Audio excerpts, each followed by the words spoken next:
What's up? It's Marco, Sage of Soccer, and today I want to talk about the USA U20 camp roster that's just been released. It's the first time the U20 camp is playing since the Revelations Cup, and yeah, we got a lot of good prospects in this squad. It's not the full team. MLS preseason is here, so some players were not released, some are with the senior team or are injured, so I'm going to run through everybody else at the end, but for now, let's just get into this roster and just talk about everybody. And I'm going to be talking about players that I've either seen or at least know a little bit about, because this is a very deep team, and I'll be honest, I can't give analysis on players that I haven't seen or heard of. So with the goalkeepers, the only guy I'm going to be talking about is Antonio Carrera. He's from FC Dallas, and he looks like a very decent prospect. He's a dual international.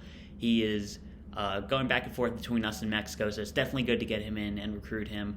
Also a very big keeper as well, so something to keep an eye on, and definitely a very good prospect. But again, haven't seen too much of him, so just wanted to bring him up though. Next, in the center backs, two guys I want to talk about are Kobi Henry and Brandon Craig. Kobi Henry is playing at Orange County FC in the USL. He was just part of their USL Championship winning team. No, the USL Championship champions. I hate how we call teams championship. It's stupid in England too. But Kobi Henry, he looks like a very solid defender, big player. Maybe not as good on the ball as you'd like, but definitely a lot of athleticism, something that you like to have in this defender, and definitely a prospect because he was with the senior national team in the December camp, so someone definitely to keep an eye on. Brandon Craig out of Philadelphia, he's a bit of the opposite, a bit better on the ball, but maybe not as good physically. With his talent on the ball, some people say that he could be a 6, and the team isn't too deep there. We only have one real prospect at the 6, in my opinion, so yeah, Brandon Craig definitely something to look out for, and very good player on the ball. Hope he gets a lot of time with the Philadelphia Union this year because he is a very good player. Next, our right back, one guy I want to touch on is Mauricio Cuevas. He just transferred to Club Brugge in Belgium, and from the last we've seen of him, he was our top prospect in this position. He looks like a very talented player, very good offensively, and defensively not even bad at his age, but very good player, but he hasn't played in a very long time. That's because he had a bit of a weird club situation, and now he's transferring to Bruges, and we don't know how good he's going to be. The fact that he's called into this camp is definitely a good sign, but yeah, it's something that we have to wait and see if he's still as good as he was before. But yeah, Mauricio Cuevas, he was definitely a very good prospect. Next, at left back, two guys I want to touch on. Caleb Wiley, he's out of Atlanta. He was looking very good at the Revelations Cup, strong going forward, definitely potential defensively, but not there yet, but definitely has the athleticism for it, and a really talented left-back prospect. And if George Bello potentially gets sold this year, he get a lot of playing time with Atlanta. He signed a homegrown contract there, and I honestly think he has the potential to be even better than him. And looking at our current national team and their left-back situation, maybe not Anthony Robinson level yet, but I believe he can get to a level beyond George Bello, beyond someone like a Sam Vines. So Caleb Wiley is definitely someone I'm excited about. Then we have Noah Allen out of Inter Miami. I believe he was playing with Fort Lauderdale, where he was a USL Young Player of the Year, and definitely a very talented player, Noah Allen. I was looking into him a bit because I like to do college recruiting. I thought there was a possibility he'd go there, but does not look like it now. I don't think he's signed a contract officially yet with Inter Miami, but it's coming. And he's definitely somebody, their academy's getting a lot better, and he might be one of the first guys to really break through into that first team, and definitely a good prospect there. Playing-wise, he's not really a standout at anything, someone like a Jonathan Gomez, and between Wiley, Kevin Parody, Jonathan Gomez, it's a pretty stacked group at left back, but Noah Allen, definitely a very solid player, and somebody who isn't a downgrade at all. I'm not going to be talking about too many backups, and Noah Allen's definitely a very good player. Next, moving on to the 6th, we have Daniel Edelman out of New York Red Bull. He appeared in the Revelations Cup earlier. He signed a New York homegrown contract with the Red Bull since then, and he's looking like a pretty talented player. He's not really, kind of like Noah Allen, he's not really a standout at anything, but very solid at everything, and somebody who you're not worried about in the team, because we have some other 6s who definitely are better on the technical level, but doesn't really bring the defensive ability that he has. And he's just a really solid player that you want to have in this team, and I want to see how he progresses at New York because he could be very good. Next, we're going to be moving into the 8s, the more 8/10. We don't really play with 10s, but some of you guys do play that. Just the more attacking-minded midfielders, and this is where the team really starts to shape up as this is where the talent is with this team. A lot of great players here. Starting off with Caden Clark, he was the captain of the team of the Revelations Cup, just moved to RB Leipzig. I believe he'll get loaned back. I'm not too sure about that, but man, he's a great player. He was definitely the standout of the Revelations Cup. Amazing on the ball. We saw his pressing ability, great athleticism. He can pop up with goals. He's everything you want out of a prospect, and if there's somebody I had to bet on this team going to the senior national team and standing out, it's Caden Clark. Great player. Another guy is Paxton Aaronson, who, little brother of Brandan Aaronson, he's further along than Brandan was at his age. So just wanted to point that out. And honestly, at the Revelations Cup, I thought he was basically as good as Caden Clark was. Another guy, great technical player, a ton of energy. We know that Brendan's good enough athletically for the senior team, so Paxton should be able to translate to that level. And man, another great player. He's going to be playing a lot more at the Philadelphia Union this year. He scored a couple of bangers in the MLS. Definitely a prospect to keep an eye on. Staying at the Philadelphia Union, we have Jack McGlynn. He's a great passer of the ball and amazing technically. We saw his composure when he nailed a penalty for the Union. And man, after watching the Euros, I was not confident when we sent a teenager up to take the penalty, but man, he slotted that away greatly. You got to have a lot of confidence there. Some athleticism concerns, but still, very talented player and a guy who I'm really looking forward to, again, with the Philadelphia Union. I'm sorry if I talk about Union players more. That's my team, so a little bit of bias there, but man, Jack McGlynn, I'm really excited about him.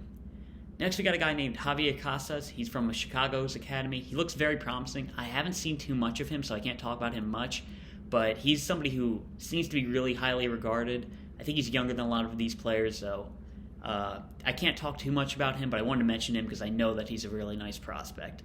And the last guy in this position is Diego Luna. Man, he's listed as a midfielder. I'd expect him to play a bit further forward. I'd expect him to play on a wing if we're playing with the same system as the senior national team, but probably is a midfielder but naturally. Man, great technique and great dribbling ability, and you watch this guy and you baller. The talent is just there. Great player. I think his issue has been putting it all together and making sure he can show that ability, but he's been doing really well in New Mexico. He's with New Mexico United. I think it's United. And he's been looking really good for them. And it seems like he is putting it together. And if he does, that's a lot of talent. I think he had some trials in Europe. I'm expecting him to make that jump over soon, considering he's in the USL. And yeah, somebody who's really talented and somebody to keep an eye on. Next, we're moving forward to guys who are wing. This is kind of like a thing where I'm kind of guessing. They're listed as attackers. I'm assuming that means wing. I have put somebody from the midfielders in this group because I feel like that's where he'll play. But starting things off, we've got Brian Gutierrez, another big standout in the Revelations Cup. He's gotten some game time in the MLS, and he's looked pretty good.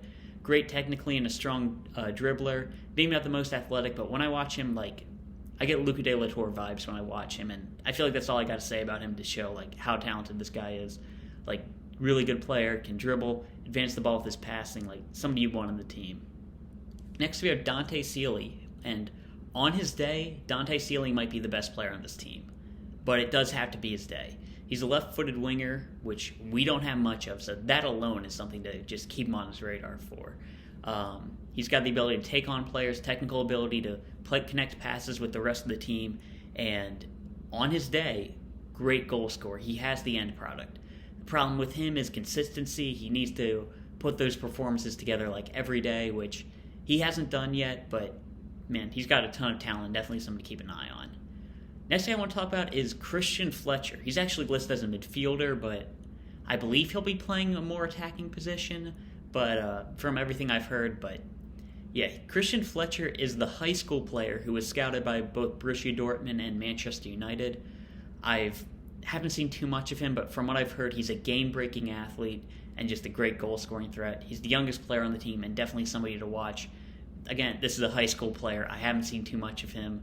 Well, he did play in MLS Next, but man, he's definitely somebody to keep an eye on and someone who's really exciting. And if there was somebody in this camp I wanted to get some scouting on, if they did have games, Kristian Fletcher is definitely that guy because I want to see some more of him.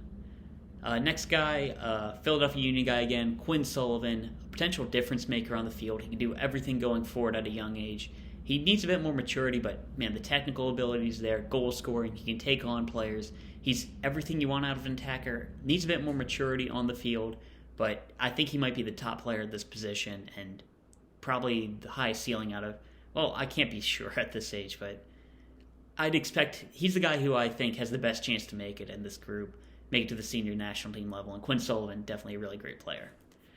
Last position I want to talk about is the attackers. The strikers slash forwards. I'll get into that later. But starting off, we got Malik Snogo, true number 9 in this group. He's got some great speed and attack, good goal scoring ability. Not a traditional striker. He's somebody who needs service to be a great player, but who doesn't. But Malik Snogo, he's a really highly touted prospect in Germany, and he's definitely a dual national that we want to get in the squad. And also, young Fabrizio, he's the guy who keeps leaking reports, so man, I love him. But Malik Snogo, definitely somebody to keep an eye on. Next, and last guy I'm going to talk about is Azmir Bardragtevich, or something like that. Esmir is more of a 10. He's looked very good in New England's academy from what I've heard. Again, this is a guy who hasn't played too much first team, can't say too much about him. Or hasn't played first team at all, can't say too much about him. But he seems to be like a 10, like a Jesus Ferreira type guy in this team. Could be an option for a change of pace up top. And he's a very young player. Him and Kristian Fletcher and I think Antonio Carrera are the 3 2005s in this group. And yeah, he's, even by this team, he's a really young player. Someone definitely to keep an eye on. New England's academy has been getting a lot better, and he seems like a really good prospect with that. I expect him to be a homegrown player, and yeah, definitely someone to keep an eye on. So yeah, that's it for the guys who I really want to talk about. Now I'm just going to touch on a lot of the players who are missing.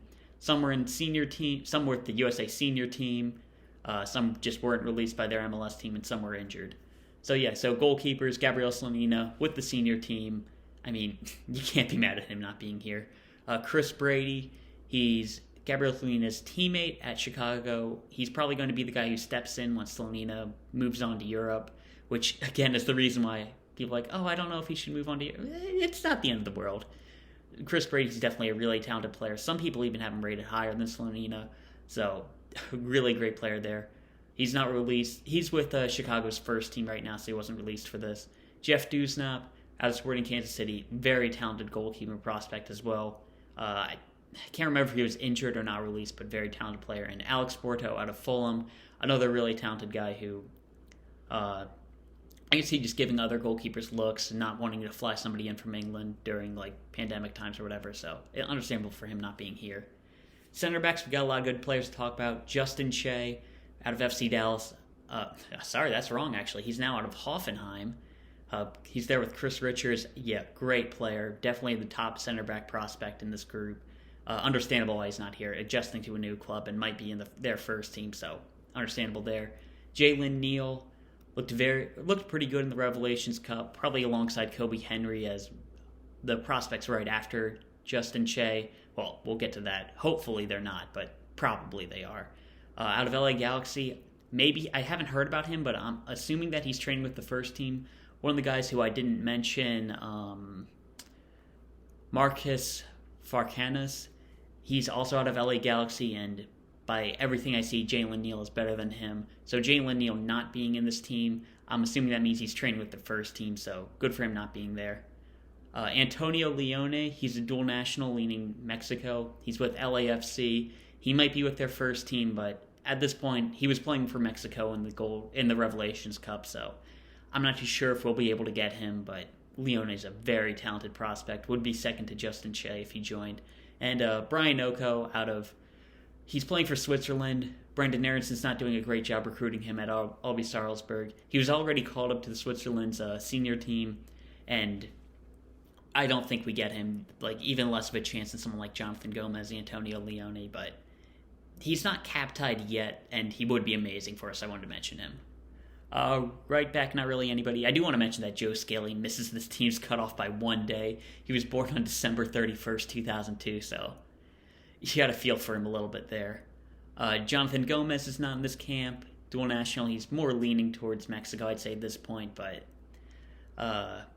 he's not in this camp. He probably would go straight to the senior team, but great prospect. For midfielders, we have Daniel Leyva out of Seattle Sounders. He was a guy I mentioned, a really technical player, great there. Athleticism and defensive concerns, but man, he's somebody who is really good. Reed Baker Whiting, also out of Seattle, probably not called in because he's with their first team, like Daniel Leyva, and that did leave a spot for Obed Vargas, who I don't know too much about him, so I didn't talk about him. But I think Reed Baker Whiting is ahead of him. So, yeah, him not being here is probably a good thing, again. For the Yates Kaspuskas, he's a midfielder. I really liked him in the Revelations Cup. I saw he was with their first team for his club in Croatia, so him not being here, again, not a bad thing. Like, this isn't like the senior team where you're like, oh, God, why is Gianluca Busio not called up? Oh, he had COVID, shoot. No, it's if he's not called up to a youth camp, a lot of the time, that's not a bad thing at all. Same with Moses Nyman, probably with DC United's first team. He might still be getting over an injury. Him and Kevin Parody, same with them, not too sure about that. Cade Cowell, again, with San Jose's first team, not called him for a reason. And up top, Ricardo Pepi, I feel like he's doing something. I can't remember what exactly, but yeah, Ricardo Pepi's not with this team. Can't remember why. But yeah, that's it for everybody on the Sage group. I just want to touch on the U20 team and a couple of the other prospects. So yeah, really talented team. Hope the camp goes well. I don't think I'll be able to talk about it at all because this is going to be behind closed doors. So I just want to touch on the players in this group. And yeah, that's all I really have to talk about with this camp. I'll see you.